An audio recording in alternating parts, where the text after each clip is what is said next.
देखिए बच्चों, सबसे पहले हम बात करते हैं क्यूबॉइड की और क्यूब की। ठीक है, तो क्यूबॉइड जैसे कि आपका ये रूम है, ठीक है, तो क्यूबॉइड का डायग्राम कैसे होगा, ये देखिए, ये क्यूबॉइड का डायग्राम हम आपके सामने बना रहे हैं। ये देखिए, ये क्यूबॉइड है आपका। बहुत ही शॉर्ट में बात करेंगे क्योंकि ये चैप्टर पहले ही हम पढ़ा चुके हैं, नीचे इसका लिंक दिया हुआ है। ठीक है, जिनको पढ़ना है वो पढ़ भी सकते हैं। अब देखो बच्चों, इस क्यूबॉइड में ये लेंथ है आपका, ठीक है, ये ब्रेथ है और ये क्या है आपका हाइट है, करेक्ट। तो अगर बात करें इसकी सरफेस एरिया की, ठीक है, तो सरफेस एरिया इसका कैसे निकालेंगे। तो बच्चों अगर इसका सरफेस एरिया आपको निकालना है तो यहाँ आपको 6 रेक्टेंगुलर फेस दिखाई पड़ रहे हैं। एक ये सामने वाला, नाम रख देता हूँ उसका ABCD, ठीक है, तो ये एक रेक्टेंगल दिखाई पड़ रहा है। इसका सरफेस एरिया, बहुत सारे बच्चे सरफेस एरिया नहीं समझ पाते हैं। सरफेस एरिया का मतलब आप ये समझो, ब्रश ले लो, है ना, पेंट वाला ब्रश ले लो, और ब्रश से जितने सरफेस पे आप पेंट कर पाओगे वही उसका सरफेस एरिया है। तो भाई अगर हम आपको बोले कि ये वाले वॉल पे, ये वाली दीवार पे आप पेंट करो, तो इसी पे ऐसे करके पेंट करोगे ना। और वॉल्यूम क्या होता है, वॉल्यूम मतलब कितना स्पेस ऑक्यूपाई हो रहा है उसके अंदर, है ना। तो वॉल्यूम का मतलब इस कमरे में जितनी हवा भरी है वो उसका वॉल्यूम है, ऐसे समझ सकते हो आप। ठीक है, बहुत ही शॉर्ट में मैंने आपको बताया, ठीक है। तो यहाँ पर बच्चों देखिए जरा, इस वॉल का एरिया क्या हो जाएगा, रेक्टेंगल का एरिया क्या होता है, लेंथ इनटू ब्रेथ। तो इस वॉल का एरिया, ABCD वॉल का एरिया, लेंथ इसकी L है और ब्रेथ की जगह क्या है, H है। चेक करो ना, दिस इंटू दिस होगा, ठीक, तो क्या हो जाएगा L इंटू H। तो L इंटू H। अब जैसा इस वॉल का एरिया है, इसके जस्ट जो पीछे वाली वॉल है, ये वाली PQRS, इसका एरिया हो जाएगा, करेक्ट। तो इसको हमने 2 से मल्टीप्लाई कर दिया, क्यों, क्योंकि अगर ये L है और ये H है तो आपका यहाँ पर SR की भी लेंथ कितनी हो जाएगी, L, और PS की लेंथ कितनी हो जाएगी, H। ठीक है, तो L इंटू H। तो जितना इस सामने वाली वॉल का एरिया है उतना ही जस्ट जो पीछे वाली वॉल है उसका एरिया है, करेक्ट। तो यहाँ पर 2LH हो गया। अब देखिए, अब ये राइट हैंड साइड वाली वॉल QBCR को ले लो, ठीक। तो इसके लिए बच्चों देखिए, QBCR भी एक रेक्टेंगल शेप आपको दिखाई पड़ रहा है। इसमें RC कितना हो जाएगा, B, SD जितना है उतना ही RC हो जाएगा। तो ये हो गया B लेंथ का, करेक्ट, और ये हो गया आपका H। ठीक है, तो ये जो आपको रेक्टेंगल ये वाला दिखाई पड़ रहा है QBCR, इसका एरिया कैसे निकालोगे, हाँ, B इंटू H से, H इंटू B कर दो या B इंटू H। देखो, लेंथ इंटू विड्थ, ओके। तो यहाँ पे आ गया plus B into H, correct. अब ये B इंटू H, एक तो इस वॉल का और इसके जस्ट ऑपोजिट वाली जो सामने वाली वॉल है इधर की, ठीक। तो इसको हमने 2 से मल्टीप्लाई कर दिया इसलिए, बिकॉज ऐसे 2 एरिया होंगे। इसके बाद अब टॉप का एरिया देखिए और बेस का एरिया देखिए। सबसे पहले बेस का देखिए, बेस का एरिया SRCDS, ये SRCDS। नीचे जो रेक्टेंगल दिखाई पड़ रहा है इसका एरिया L इंटू B हो जाएगा, ठीक, L इंटू B, करेक्ट। अब जैसा बेस का है वैसे ही टॉप का होगा, यानी कि PQBA का, ठीक। तो यहाँ 2 से हमने क्या कर दिया, मल्टीप्लाई। तो ये इसका क्या आ गया, टोटल सरफेस एरिया आ गया, किसका, क्यूबॉइड का, करेक्ट। तो क्यूबॉइड का टोटल सरफेस एरिया का फॉर्मूला क्या होगा, यहाँ से आप देख सकते हो, 2 into LB plus 2 into BH plus 2 into LH बोलो या HL बोलो, बात क्या है, सेम है। कैसे याद कराया इसको, LBH, correct, L into B plus B into H plus H into L। अगर हम यहाँ से 2 कॉमन ले लें तो क्या बनेगा ये फॉर्मूला, 2 इन द ब्रैकेट क्या हो जाएगा, देखो, L into B plus B into H, ये B लिखा हुआ है, L इंटू B और प्लस B इंटू H और प्लस H इंटू L, ये ऐसे फॉर्मूला बन जाएगा, ठीक। तो ये याद करने का सिंपल सा तरीका है। अब बच्चों, volume of the cuboid, cuboid का वॉल्यूम कैसे निकालते थे, length into breadth into height. ये तो बहुत इजी है, L into B into H। अब आ जाइए सरफेस एरिया ऑफ क्यूब में। क्यूब आपको कैसा दिखाई पड़ेगा, यहाँ पे फिगर बनाते हैं। तो बच्चों क्यूब में कुछ नहीं है, आपको पता है क्यूब का हर एक एज होगा। जो एज क्या होता है, जहाँ पे 2 आके 2 फेस जहाँ पे मीट करेंगे ना, उसको हम एज बोलेंगे। जैसे कि देखो, ये वाला फेस और ये वाला फेस, ये आके यहाँ पे मीट करा तो ये एज हो जाएगी। साइड नहीं बोलेंगे इसको, साइड हम 2 डायमेंशनल फिगर में बोलते हैं, ठीक है। जैसे कि मान लो कहीं पे ये रेक्टेंगल होगा ना, तो इसको आप साइड बोल सकते हो, ठीक है। लेकिन इसको आप साइड नहीं, एज बोलो। एज का मतलब जहाँ पे 2 फेस आके मीट करते हैं, है ना। जैसे कि देखिए, एक ये वाला फेस है और एक ये वाला फेस है, तो इसको हमने यहाँ से ऐसे मोड़ा तो ये एज हो जाएगी, ठीक है, क्योंकि ये वाला फेस और ये वाला फेस यहाँ पे आके मीट कर रहे हैं, तो ये क्या हो जाएगी, एज हो जाएगी, ठीक है।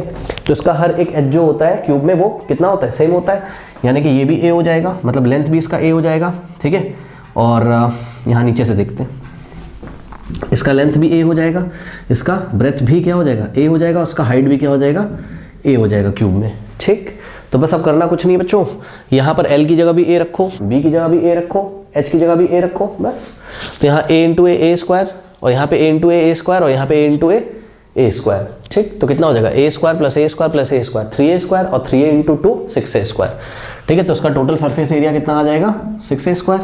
उसके बाद वॉल्यूम ऑफ क्यूब कुछ नहीं करना है, एल की जगह ए रखो, बी की जगह ए रखो, एच की जगह ए रखो, ठीक है। तो क्या हो जाएगा ए इंटू ए, तो ए का क्यूब, ये वॉल्यूम ऑफ द क्यूब आ गया आपका। ओके स्टूडेंट्स, बात करते हैं सिलेंडर की। सबसे पहले curve surface area of cylinder. अब देखो कुछ बच्चे कर्व सरफेस एरिया ही नहीं समझ पाते हैं सिलेंडर का, है ना। जैसे मान लो ये सिलेंडर है, मतलब आपको ऊपर से तो ये जो ऐसा दिख रहा है इसको इग्नोर करो, ये सिलेंड्रिकल शेप है, ठीक है ना। तो इसको अगर हम यहाँ पे बनाते हैं बच्चों, तो ध्यान से चेक करिए, ये सिलेंडर हमने यहाँ पे बनाया, करेक्ट। तो जब हमने यहाँ पे सिलेंडर बनाया तो देखिए यहाँ पे ऊपर इसका टॉप कैसा है, सर्कुलर है, ये देखिए इसका बेस भी कैसा है, सर्कुलर है, यहाँ सर्कल का सेंटर होगा, ठीक। और इसी तरीके से इसका टॉप भी क्या होगा, सर्कुलर, और उसका सेंटर यहाँ कहीं होगा। तो ये टॉप का सेंटर है और ये जो सर्कुलर बेस है उसका सेंटर है, ठीक है। अब सेंटर टू सेंटर अगर आप बच्चों एक लाइन सेगमेंट ऐसे ड्रॉ करते हो तो इसको हम सिलेंडर की हाइट बोलते हैं। यानी कि ये जो इसका टॉप सर्कुलर है, टॉप सर्कुलर पोर्शन का जो सेंटर है और बेस का जो सर्कुलर सेंटर है, दोनों के सेंटर को अगर हम एक लाइन सेगमेंट से ज्वाइन कर दो तो इसको हम क्या बोलते हैं, सिलेंडर की हाइट बोलते हैं, ठीक है। तो ये सिलेंडर की हाइट है बच्चों, इसको हम एच से दिखाते हैं, यानी कि सिलेंडर इतना लंबा है या इसकी हाइट इतनी है, एच, ठीक है। अब यहाँ से देखिए ये सर्कुलर बेस के सेंटर से अगर हम इसके सर्कमफेरेंस पे कोई पॉइंट ले, सर्कमफेरेंस मतलब इसकी जो बाउंड्री है इस पे कोई पॉइंट ले, तो ये देखिए इसकी बाउंड्री पे हमने यहाँ पे एक पॉइंट लिया और ये सेंटर से हमने इस पॉइंट को ज्वाइन कर दिया, तो ये रेडियस हो गया बच्चों, ठीक है। अब कर्व सरफेस एरिया का मतलब ये होता है, आप इस तरीके से समझिए कि कोई एक ऐसा सिलेंड्रिकल टैंक रखा हुआ है, हमने बोला बेटा जाओ इसको पेंट कर दो, तो ब्रश लोगे आप यहाँ पे पेंट करोगे। तो जब यहाँ पे आप ऐसे करके पेंट कर रहे हो बच्चों यहाँ पे ब्रश से, तो ये वाला जो सरफेस एरिया ये घूमा हुआ है, थोड़ा सा देखो ये घूमा हुआ है, कर्व का मतलब होता है घूमा हुआ, आप इस तरीके समझ लो। तो बस ये वाला जो एरिया है ये कर्व सरफेस एरिया कहलाएगा, यानी कि ओनली इतने में पेंट करोगे आप, ठीक। इसका बेस जो है इसको नहीं पेंट करोगे, और इसका जो मतलब अब तो यहाँ पे आपको ये कैप दिख रहा है, इसका ढक्कन दिख रहा है, इसको इग्नोर करो, यही इसका बेस है और यही इसका क्या है, टॉप। मतलब इधर से देखोगे और घुमा के इधर से देखोगे तब भी दोनों आपको टॉप और बेस दोनों कैसा दिखाई पड़ेगा, सर्कुलर दिखाई पड़ेगा, ठीक है। तो पेंट केवल कहाँ पे करना है आपको, कर्व में, ये घूमे हुए पार्ट में जो आप पेंट करोगे तो जो सरफेस एरिया कवर होगा उसको हम क्या बोलेंगे, कर्व सरफेच एरिया, ठीक है ना। बात समझ में है कि नहीं आई, ठीक। तो बच्चों इसका जो कर्व सरफेस एरिया का जो फॉर्मूला होता है वो होता है आपका 2πr/h, याद कर लीजिए क्या होता है 2πr/h, ठीक है। जिन बच्चों को फॉर्मूला बनाना सीखना हो, क्योंकि वीडियो लंबा हो जाएगा, बनाना सीखना हो बच्चों, अगर आपको फॉर्मूला बनाना कैसे बनाया जाता है फॉर्मूला, ठीक है, सभी फॉर्मूले मैंने आपको बना के दिखाए हुए हैं। कहाँ मिलेंगे आपको, कमेंट सेक्शन में, पिन कमेंट है ना, जहाँ चैप्टर को पढ़ाया हुआ है, RD शर्मा से पढ़ाया है मैंने वहाँ पे, तो वहाँ पे फर्स्ट और सेकंड थर्ड वीडियो देखोगे, सभी फॉर्मूले को मैंने वहाँ ड्राइव किया हुआ है किस तरीके से हम उसको बनाएंगे। तो अभी के लिए यहाँ पे हम रिवीजन कर रहे हैं, तो याद कर लीजिए फटाफट। तो कर्व सरफेस एरिया बच्चों सिलेंडर का 2πr/h होता है। अब अगर हम बात करें बच्चों टोटल सरफेस एरिया की, सिलेंडर की टोटल सरफेस एरिया की बात करें, तो पता है आप कहाँ पे ब्रश लेके कहाँ पेंट करोगे, यहाँ तो करोगे ही आप इसके बेस पे भी पेंट करोगे, ठीक है। पिछली बार नहीं किया था, केवल कर्व पे किया था, इस बार बेस पे भी करोगे और इसके टॉप पे भी करोगे, ठीक है। अब एक बात बताओ बच्चों, देखो आप इसके कर्व पे तो करोगे, तो कर्व तो कितना होता है इसका 2πr/h, अब प्लस ध्यान से चेक करो इसका बेस कितना होगा πr², भाई बेस सर्कुलर है ना, तो सर्कल का एरिया क्या होता है πr², ठीक है। तो इसके बेस पे किया तो क्या हो गया πr², और प्लस इसके टॉप पे किया, टॉप भी इसका क्या है, सर्कुलर है, मतलब यहाँ पे भी करोगे इस बार, ये रेडियस है r, और यहाँ पे भी करोगे पेंट, और कर्व पे तो करोगे ही, ठीक है। तो टॉप का हो गया πr² और बेस का भी हो गया πr², तो यहाँ पे हो जाएगा स्टूडेंट्स 2πr/h प्लस, अब πr² प्लस πr² क्या होता है, जैसा x² प्लस x² 2x² होता है, वैसे ही πr² प्लस πr² 2πr² हो जाएगा, है ना। तो 2πr², भाई this plus this 2 times this, है ना। अब यहाँ से स्टूडेंट्स अगर आप ध्यान दें तो 2πr कॉमन हो जाएगा, ठीक। तो यहाँ से 2πr कॉमन हो गया, तो 2πr कॉमन हो गया, यहाँ पे क्या बचेगा h और प्लस 2π, यहाँ पे r² है, एक r बाहर चलाएगा, एक r अंदर बचेगा। तो what is the total surface area of a cylinder, 2πr in the bracket h plus r, या r प्लस h आप कैसे भी याद कर सकते हो, ठीक है। आपकी NCERT 9 बुक में कैसे लिखा हुआ था ये फॉर्मूला, ये लिखा हुआ था ऐसे 2πr ब्रैकेट में h प्लस r की जगह r प्लस h, अरे भाई h प्लस r करो, r प्लस h करो, बात क्या है सेम, ठीक। उसके बाद बच्चों वॉल्यूम ऑफ अ सिलेंडर, ठीक। तो वॉल्यूम ऑफ अ सिलेंडर हम लोग कैसे निकालते थे, इसमें हम क्या करते थे, जो बेस का एरिया है बच्चों, ये जो बेस का एरिया है, बेस का एरिया कितना होता था πr², तो इस बेस के एरिया को हम लोग किससे मल्टीप्लाई कर देते थे, इसकी हाइट से, तो हमको वॉल्यूम मिल जाता था सिलेंडर का, यानी कि सिलेंडर का वॉल्यूम क्या हो जाएगा πr² इंटू हाइट, तो πr²h is the volume of the cylinder, okay. Students बात करते हैं राइट सर्कुलर कोन की। तो बर्थडे कैप आपने देखा होगा, है ना, कुछ इस तरीके का जो शेप होता है ये राइट सर्कुलर बहुत सही तो नहीं बन पाया है, ठीक है, ये जो है आपका राइट सर्कुलर कोन है, बहुत सही तो नहीं बन पाया, इसको हमें रख के यहाँ से बेस से ऐसे काट देना होगा थोड़ा सा, है ना। जब काट देंगे ना तो यहाँ से स्ट्रेट हो जाएगा, जब खोलेंगे तो बेस कैसा होगा इसका, सर्कुलर हो जाएगा, ठीक है ना। तो ये राइट सर्कुलर कोन है आपका, यहाँ पे बनाते हैं बच्चों इसको, ठीक है। तो बेस इसका कैसा है, ये ऐसा सर्कुलर है, ठीक। तो बेस पे क्या है बच्चों, सर्कल है इसका, करेक्ट, सर्कुलर बेस है और ये सेंटर है। तो ये जो बेस है इसका सर्कुलर बेस, ठीक है, सर्कुलर बेस जो है, इस सर्कुलर बेस के बच्चों सरकमफेरेंस पे अगर कोई पॉइंट ले लें और उसको इस सर्कुलर बेस के सेंटर से अगर ज्वाइन कर दे तो हमें रेडियस मिल जाएगा, ठीक। अब ये जो वर्टेक्स दिखाई पड़ रहा है ऊपर, ठीक है, ये जो वर्टेक्स है, ठीक है, वर्टेक्स इसको बोलेंगे जो टॉप वाला पॉइंट है ना, बर्थडे कैप का जो टॉप वाला पॉइंट है टिप, उसको हम वर्टेक्स बोलेंगे। तो ये वर्टेक्स है, तो वर्टेक्स से अगर हम बेस के जो सर्कुलर बेस है उसके सेंटर को ज्वाइन कर देंगे तो आपको राइट सर्कुलर, सुनो, राइट सर्कुलर कोन के नाम से इसको जानते हैं बच्चों, कोन बोल दो या राइट सर्कुलर कोन बोल दो। राइट सर्कुलर कोन इसलिए थोड़ा सा ध्यान से जरा चेक करिए कि ये हमें किससे मिलता था जब हमने क्लास में पढ़ा था, राइट एंगल ट्राइंगल से, याद है। एक राइट एंगल ट्राइंगल लेते थे ये वाला, और इस राइट एंगल ट्राइंगल को इसके हाइट के अबाउट रोटेट करा देते थे तो जो क्लोज फिगर आता था उसको क्या बोलते थे हम लोग, राइट सर्कुलर कोन, है ना। तो इसलिए कोन भी बोल सकते हो आप इसको नॉर्मली। अब बच्चों ध्यान से देखिए, ये जो आपको हाइट दिखाई पड़ रही है यहाँ पे, ठीक है, ये वाली जो हाइट, मतलब ये तो एक हाइट है जो बेस पे क्या है, परपेंडिकुलर, बेस पे परपेंडिकुलर का मतलब है रेडियस पे परपेंडिकुलर, ठीक है, ओके। और यहाँ पे जो हाइट दिखाई पड़ रही है आपको, उसको स्लैंट हाइट बोलते हैं। क्या बोलते हैं, स्लैंट, तिरछा हाइट, तिरछा, थोड़ा सा तिरछा है, ऐसा ऑब्लिक है, थोड़ा सा तिरछा है, इसको हम एल से दिखाते हैं। एल क्या होता है इसका, स्लैंट हाइट होता है, ठीक।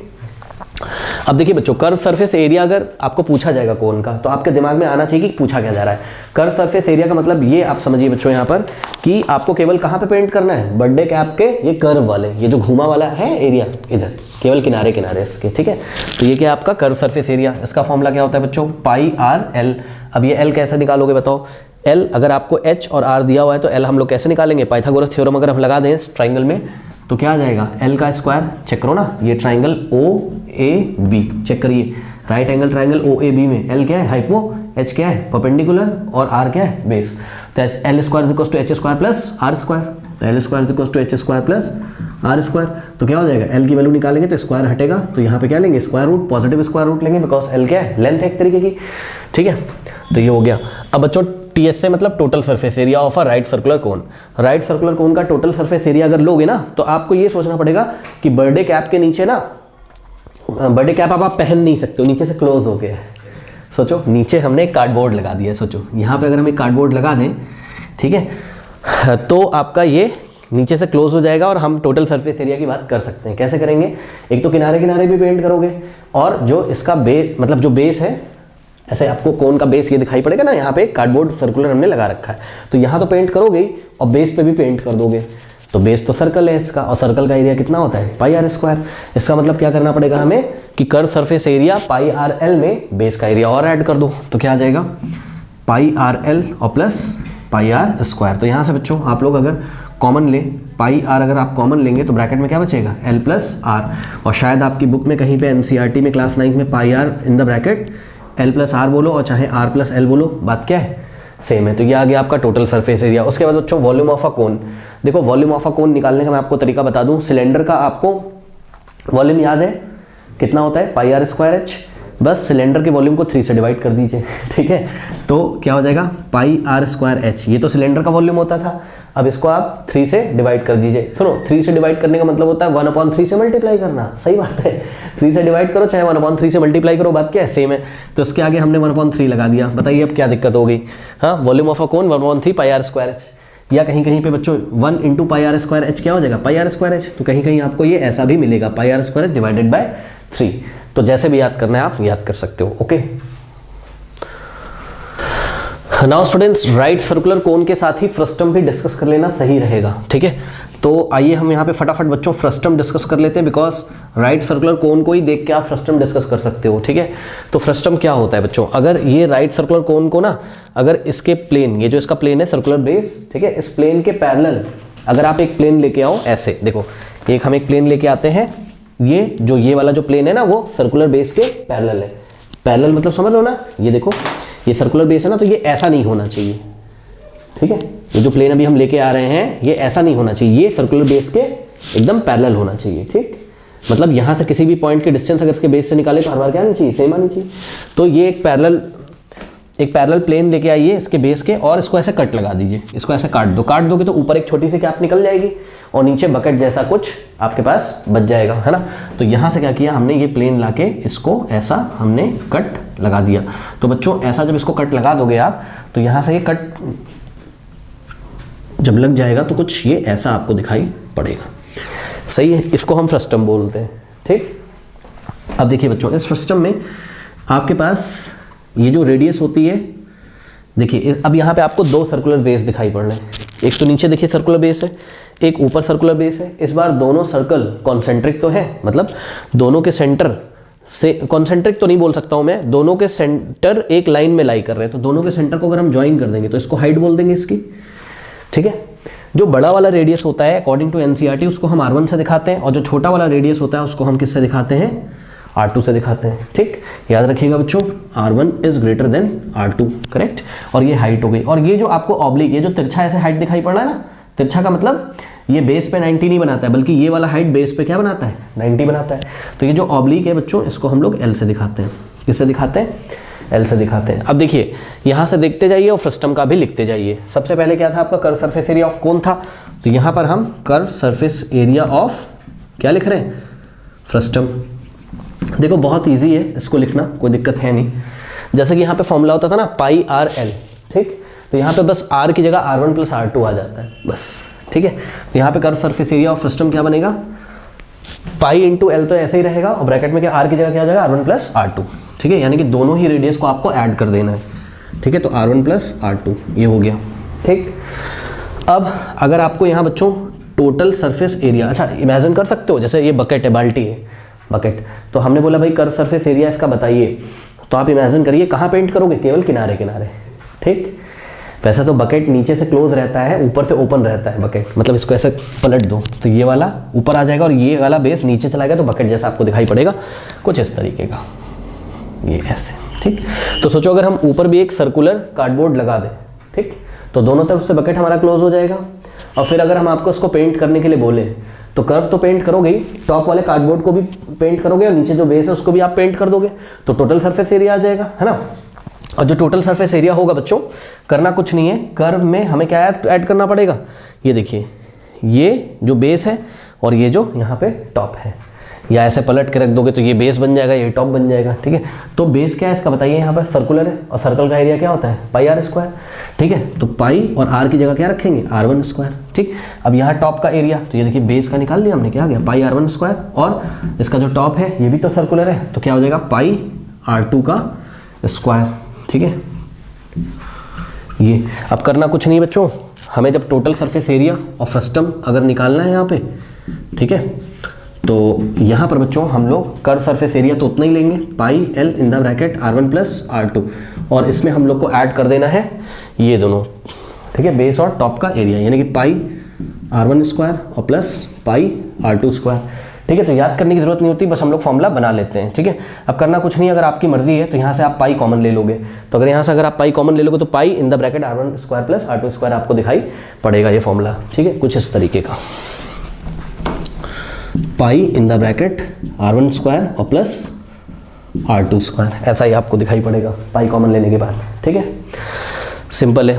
अब उसके बाद देखिए स्टूडेंट्स, यहाँ पर आपका देखो वॉल्यूम ऑफ अ कोन आपने पढ़ा हुआ है, ठीक। अब यहाँ पर हम दिखाते हैं आपको वॉल्यूम ऑफ फ्रस्टम, ओके।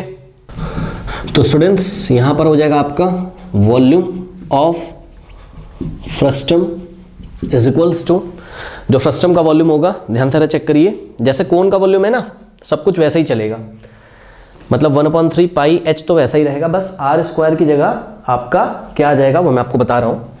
तो देखिए 1/3 पाई h, ये तो ऐसे ही रहा 1/3 पाई h। अब R² है ना, तो R² की जगह क्या होगा सुनिए, पहले हम लिखेंगे R1 का स्क्वायर, फिर हम लिखेंगे प्लस R2 का स्क्वायर, सुनिए R1 का स्क्वायर और प्लस R2 का स्क्वायर, और फिर हमको लिखना है प्लस R1 × R2।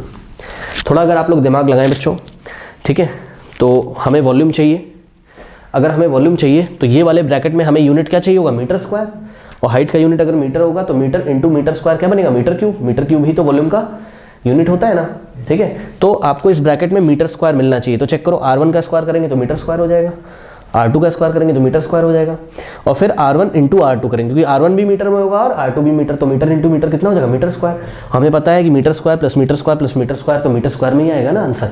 तो यहाँ से आपको मीटर स्क्वायर मिल जाएगा और h मीटर में होगा तो मीटर क्यूब मिल जाएगा। ये याद करने का तरीका होता है, ठीक। तो रिलेट कर सकते हो आप वॉल्यूम ऑफ सिस्टम को कौन से, बहुत ईजी है, कुछ नहीं करना है, बस R डिस्टर्ब हो जाएगा क्योंकि भाई यहाँ पे 2 रेडियस है, तो ब्रैकेट में हमें दोनों का पहले स्क्वायर करके सम करना है, यानी कि R1 square plus R2 square plus R1 into R2 कर देना है बस, ठीक है। अच्छा एक चीज़ और स्टूडेंट्स, यहाँ पर जब हमने आपको यहाँ पे बताया था कि curve surface area of frustum pi L bracket में R1 प्लस R2, तो यहाँ पे L की वैल्यू भी आपको पता होनी चाहिए, ठीक है। तो फ्रस्टम में जो L होता है, जैसे कि कोन में L क्या होता है, स्लैंट हाइट, ये कोन का है, कोन का क्या होता है root over h square plus R square, ठीक है। तो फ्रस्टम में क्या होता है बता दे रहा हूँ मैं आपको, फ्रस्टम में जो L होगा इसको मैं ब्लू कलर से लिख रहा हूँ बच्चों, slant height of frustum, LF लिख दिया, स्लैंट हाइट ऑफ फ्रस्टम, ये होता है रूट ओवर, सेम ऐसे ही चलेगा h स्क्वायर और प्लस, बस यहाँ पर R स्क्वायर की जगह इस बार क्या हो जाएगा R1 माइनस R2 का, सॉरी ये हो जाएगा हाँ आपका R1 square minus, not R1 square minus R2 square, ये होता है आपका R1 माइनस R2 का होल स्क्वायर।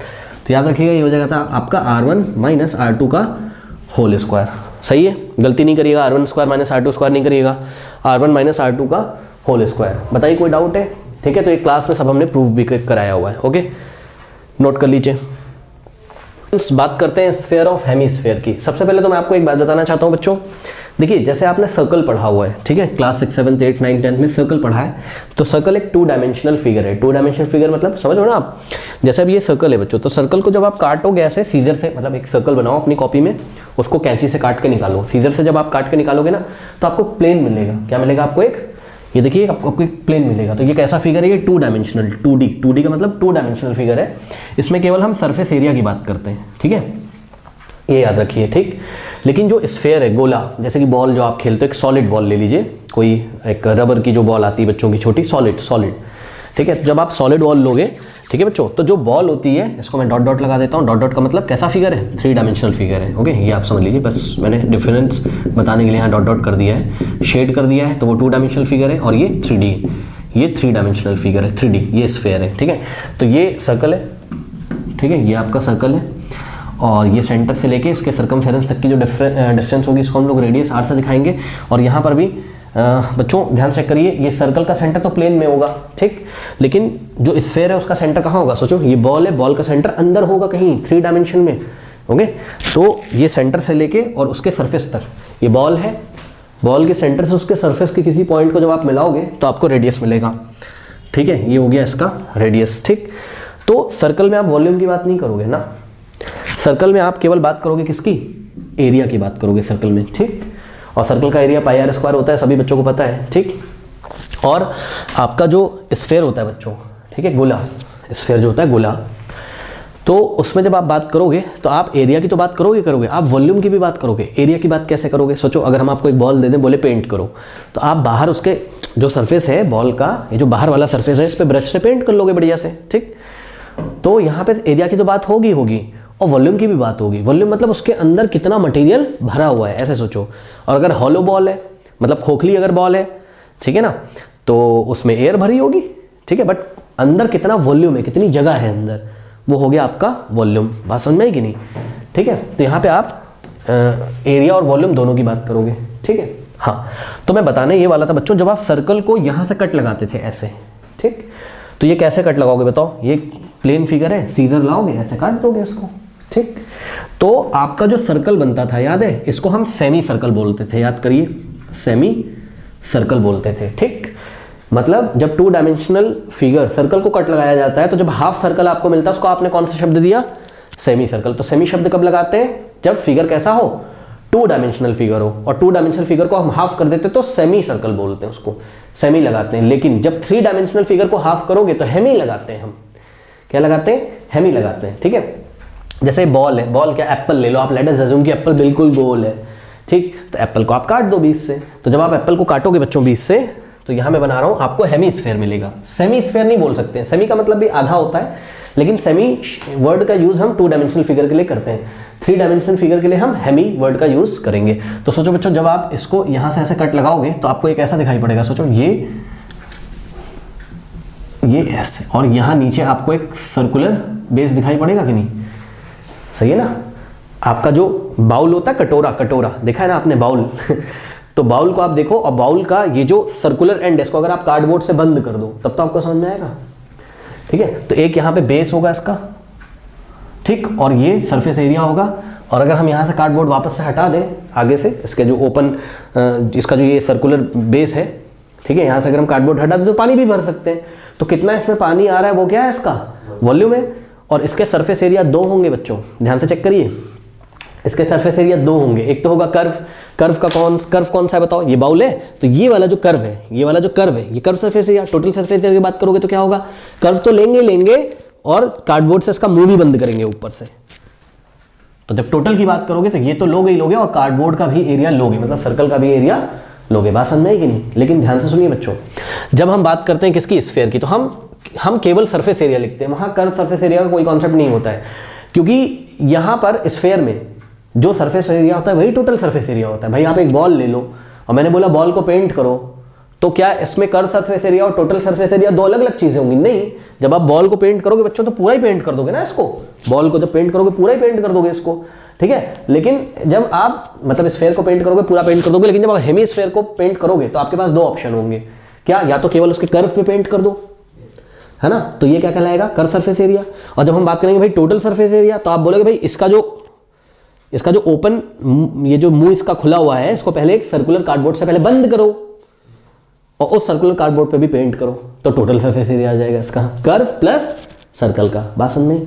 यानी कि बच्चों स्फीयर में हम बात करेंगे तो केवल किसकी बात करेंगे, सरफेस एरिया की। वही उसका टोटल सरफेस एरिया होता है, वही उसका कर्व सरफेस एरिया होता है, ठीक है। और स्फीयर का बच्चों सरफेस एरिया निकालने का तरीका है, क्या तरीका है निकालने का, कुछ नहीं, याद करने का मैं ट्रिक बता रहा हूं आपको। जो सर्कल का एरिया होता है ना पाई आर स्क्वायर, उसको 4 से मल्टीप्लाई कर दो, बस याद हो जाएगा आपको।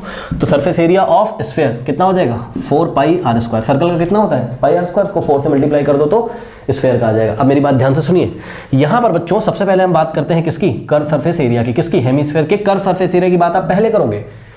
कैसे करेंगे सर, आप एक काम करिए, ये जो स्फीयर है इसको यहां से बच्चों कट कर दो। जब आप इसको कट कर दोगे ना, तो अब कर्व की अगर आप बात करोगे तो बेस पे आपको ये कार्डबोर्ड नहीं लगाना है, केवल आपको ये कर्व पे पेंट करना है, इतने पे। तो बताओ इतने पे कितना पेंट लगेगा। हाँ, अगर पूरे पे पेंट लग रहा था कितना, 4 पाई आर स्क्वायर, तो इस पे कर्व पे, बाउल जो है इसके कर्व पे कितना पेंट लगेगा, जो घूमा वाला पार्ट है इस पे कितना पेंट लगेगा, इसका हाफ।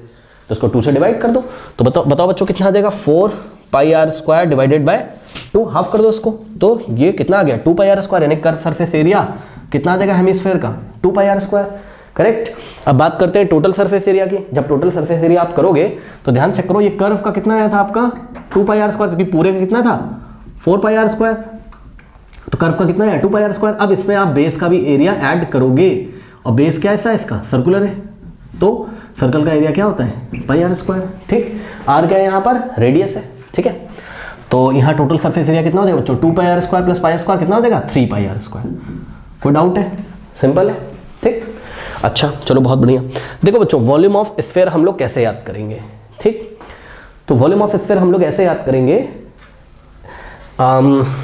याद करने का वैसे कोई तरीका तो नहीं है, चलिए वो सब क्लास में डिस्कस कराया, इसको आप डायरेक्ट ही याद कर लीजिए। 4/3 पाई आर क्यूब, ठीक है, ये क्या हो जाएगा, 4/3 पाई आर क्यूब। ये हो गया वॉल्यूम किसका, आपका, बताइए, स्फीयर का वॉल्यूम हो गया। आर क्यूब यहाँ लगाना जरूरी है, ध्यान रखिएगा, ठीक है, क्योंकि आर क्यूब की वजह से हमें मीटर क्यूब मिलेगा बाद में। उसके बाद वॉल्यूम ऑफ हेमीस्फीयर। तो बच्चों देखिए यहाँ पर बच्चे बोलते हैं सर क्या कर्व वॉल्यूम ऑफ भी होगा, ऐसा कुछ नहीं, ना ना ना ना ना भाई, वॉल्यूम का मतलब कितनी हवा गोले में भरी हुई है, और हेमी की निकालोगे तो जब काट दोगे तो बाउल में कितनी हवा भरी हुई है, मतलब आधे गोले में कितनी हवा भरी हुई है, तो कितनी भरी होगी, इसका क्या कर दो, हाफ कर दो। हाफ का मतलब इसको 2 से या तो डिवाइड कर दो या तो इसको 1/2 से मल्टीप्लाई कर दो, ठीक है। तो 4/3 पाई आर क्यूब को अगर हम लोग 2 से क्या करें, डिवाइड करें, तो क्या हो जाएगा, ये 3 आएगा नीचे, और 2 1 जा 2 2 4, तो 2/3 पाई आर क्यूब, ठीक है। तो वॉल्यूम ऑफ हेमीस्फीयर कितना हो जाएगा, 2/3 पाई आर क्यूब। कोई डाउट है बताइए, ठीक है। तो ये हो गया। आई थिंक स्टूडेंट्स इसके अलावा कोई फॉर्मूला बचता नहीं है, बचता होगा तो उसको हम देख लेंगे, ओके। इसके अलावा एक और कॉन्सेप्ट आता है आपका, मैं आपको बता देता हूँ, वॉल्यूम ऑफ स्फेरिकल शेल का। ये क्या होता है, वॉल्यूम ऑफ स्फेरिकल शेल। ये कैसे निकालेंगे? अब स्फेरिकल शेल पहले आप समझ लीजिए किस तरीके से होती है, ध्यान से सुनिए बच्चों। मान लीजिए कि ये एक आपके पास स्फेयर है, ठीक, समझ गए, ये एक स्फेयर है और इस स्फेयर के अंदर अभी एयर भरी हुई है बच्चों। क्या है? सपोज एयर है, ठीक है, ध्यान रखिएगा। यहाँ कोई मटेरियल नहीं है, मतलब जैसे मान लो ये बॉल बनी है प्लास्टिक की, तो अंदर ना प्लास्टिक नहीं भरा हुआ है, अंदर एयर है और ये इसकी जो कवरिंग है वो किससे बनी हुई है? प्लास्टिक से, ऐसे समझो, ठीक। तो यहाँ पे अभी एयर है, आप इस तरीके से समझिए। और इस स्फेयर का जो रेडियस है वो है आपका R2। कितना है? इसको हमने R2 बोला। अब सोचो बच्चों कि ये जो स्फेयर है इसका सेंटर है यहाँ पे इसका सेंटर है पॉइंट O पे। तो इस पॉइंट O को सेंटर मानते हुए अगर एक और स्फेयर बनाया जाए, ठीक है, और कैसे बनाएंगे देखिए, समझिए बच्चों जरा। हमने क्या किया, हमने इसके ऊपर मेल्ट करके प्लास्टिक डालते गए। जब मेल्ट करके इसके ऊपर प्लास्टिक डालते जाओगे तो देखो एक गोला ऐसे भी बन के आ जाएगा ऊपर से।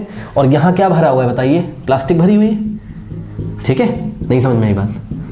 हाँ, ये पूरी प्लास्टिक है, ठीक, या जो भी मटेरियल है, आयरन है, जो भी है। और बच्चों अगर हम आपसे पूछेंगे कि बाहर वाला जो आपको मतलब जो बड़ा वाला स्फीयर दिखाई पड़ रहा है, इसका रेडियस आप किससे दिखाओगे? R1 से, ठीक है। तो ये रेडियस कितना हो गया आपका सेंटर से लेके यहां तक? R1, ठीक है। अब सुनो बच्चों, अगर हम आपसे पूछें यहां पे स्फेरिकल शेल कहां है, ठीक, तो यहाँ पे स्फेरिकल शेल जहाँ एयर भरी हुई है उसको हम क्या बोलेंगे? Spherical shell. तो इस स्फेरिकल शेल का वॉल्यूम कैसे निकलेगा बताइए? बहुत इजी है। आप लोग बोलेंगे सर एक काम करो, पूरे वॉल्यूम में से, मतलब ये पूरे वॉल्यूम में से, इस पूरे वॉल्यूम में से किसको हटा दो आप? अंदर वाले, सॉरी एक मेरे से गलती हो गई। स्फेरिकल शेल जो होगा बच्चों वो ये होगा, ये वाला जो पोर्शन है आपको जो शेडेड दिखाई पड़ रहा है, ठीक है, एयर वाला पोर्शन नहीं, ये जो है इसको हम शेल बोलेंगे, शेल, ठीक। तो मतलब प्लास्टिक का वॉल्यूम निकाल रहे हैं, किसका? एयर का नहीं, प्लास्टिक का वॉल्यूम निकाल रहे हैं। तो कैसे करोगे आप? क्या बोलोगे? सर एक काम करो, पूरे वॉल्यूम में से किसको हटा दो? ये वाइट वाले को, अंदर वाले को हटा दो। तो भाई पूरा वॉल्यूम में कैसे निकालूंगा बताओ? पूरा वॉल्यूम में कैसे निकालूंगा? बाहर वाले स्फीयर का वॉल्यूम और उसमें से मैं माइनस करूंगा अंदर वाले का। तो ध्यान चेक करो, बाहर वाले स्फीयर का वॉल्यूम कितना हो जाएगा? स्फीयर का वॉल्यूम का फॉर्मूला क्या होता है? 4/3 पाई R का क्यूब। लेकिन बाहर वाला है ये, मतलब ये फुल। देखो पहले जब इसका वॉल्यूम निकालेंगे ना सब कुछ कवर हो जाएगा इसमें, ठीक। तो इसके लिए रेडियस कितना लेना पड़ेगा हमें? R1, क्योंकि ये जो बाहर वाला है आपका स्फीयर, इसका रेडियस कितना है? R1। तो 4/3 पाई R1 क्यूब माइनस, अरे भाई स्फीयर का वॉल्यूम क्या होता था? 4/3 पाई R क्यूब ना, तो यहाँ पे R की जगह क्या लेंगे? R1, ठीक है, माइनस। अब इसमें से अंदर वाला हम माइनस कर देंगे तो क्या हो जाएगा? 4/3 पाई R2 का क्यूब, ठीक। अब यहाँ से बच्चों आप लोग ध्यान से चेक करिए, तो आपके पास यहाँ से कॉमन आ जाएगा, 4/3 पाई कॉमन आ जाएगा, 4/3 पाई, तो ब्रैकेट में क्या बचेगा आपके पास? R1 का क्यूब और माइनस R2 का क्यूब। बताइए कोई डाउट है? ये वॉल्यूम ऑफ स्फेरिकल शेल है। फिर से याद दिला दो बच्चों, स्फेरिकल शेल में आप मटेरियल का वॉल्यूम निकालते हो। ये जो मटेरियल आपने ऊपर से चढ़ाया हुआ है, ये प्लास्टिक या आयरन जो भी आपने चढ़ाया हुआ है, ठीक है, इसका वॉल्यूम निकालते हो। तो दिस माइनस दिस, ओके। कोई डाउट है बताइए? इसके अलावा बच्चों अगर और भी कोई कॉन्सेप्ट आएगा तो हम आपको बताएंगे, ठीक। और एनसीईआरटी एग्जाम्पल लिखता है throughout this chapter take pi is equal to 22/7 if not stated otherwise. जब तक आपको 3.14 लेने के लिए ना बोला जाए, आप पाई का वैल्यू कितना लोगे? 22/7।